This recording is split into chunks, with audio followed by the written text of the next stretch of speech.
SSLC +2 degree കോഴ്സുകൾ കഴിഞ്ഞതാണോ എങ്കിൽ Montessori pre primary teachers കോഴ്സിലേക്ക് അഡ്മിഷൻ നേടാനുള്ള അവസരം ഒരുക്കുന്നു. ഇനി ജോലിക്ക് വേണ്ടി പഠിക്കാം. Syed Hyderali Shihab Thangal memorial Yamaniya teachers training institute, 5 mile Pookkottumpadam. Pookkottumpadam 5 mile Yamaniya English medium സ്കൂളിൽ വൈദ്യുതി സുരക്ഷാ ബോധവൽക്കരണ ക്ലാസ് സംഘടിപ്പിച്ചു. KSEB പൂക്കോട്ടുംപാടം സെക്ഷന്റെ നേതൃത്വത്തിലാണ് വൈദ്യുതി സുരക്ഷാ ബോധവൽക്കരണ ക്ലാസ് സംഘടിപ്പിച്ചത്.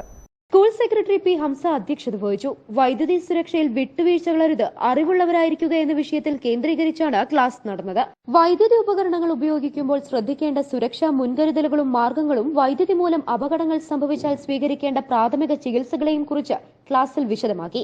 KSEB Pookkottumpadam section AE D. Saju ഉദ്ഘാടനം ചെയ്തു. സബ് എഞ്ചിനീയർ ഷിനോയ് ബോധവൽക്കരണ ക്ലാസിന് നേതൃത്വം നൽകി. Overseer Sivadasan, Hydros Darimi, TM Sadiya, staff secretary Nihad Kenza, Muhammad Sahir എന്നിവർ സംബന്ധിച്ചു. പ്രധാനാധ്യാപകൻ CC അനീഷ് കുമാർ സ്വാഗതവും ഉപപ്രധാനാധ്യാപകൻ AP അബ്ദുൽ ഖയ്യൂം നന്ദിയും പറഞ്ഞു. നിലമ്പൂരിൽ നിന്നും പൂക്കോട്ടുംപാടം കോട്ടേക്കാട് 33 kV സബ്സ്റ്റേഷനിലാണ് എത്തുന്നത്.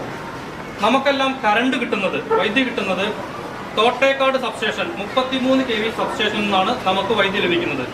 33 kV സബ്സ്റ്റേഷനിൽ എത്തിയ വൈദ്യുതി റോഡിലൂടെയും പാളത്തോടെയും ഈ കവുങ്ങോട്ടോ റബ്ബർത്തോട്ടത്തിലൂടെയൊക്കെ ഈ അതാപോ ഒരു 3 കമ്പി നിങ്ങളവിടെ കാണുന്നുണ്ടോ? റോഡിൽ 3 കമ്പി ഏറ്റവും ഉയരം, അങ്ങനെ ഉയരത്തോടെ വന്ന് 5 മൈൽ ഇരിക്കുന്ന ട്രാൻസ്ഫോമർ മണ്ടയ്ക്ക്.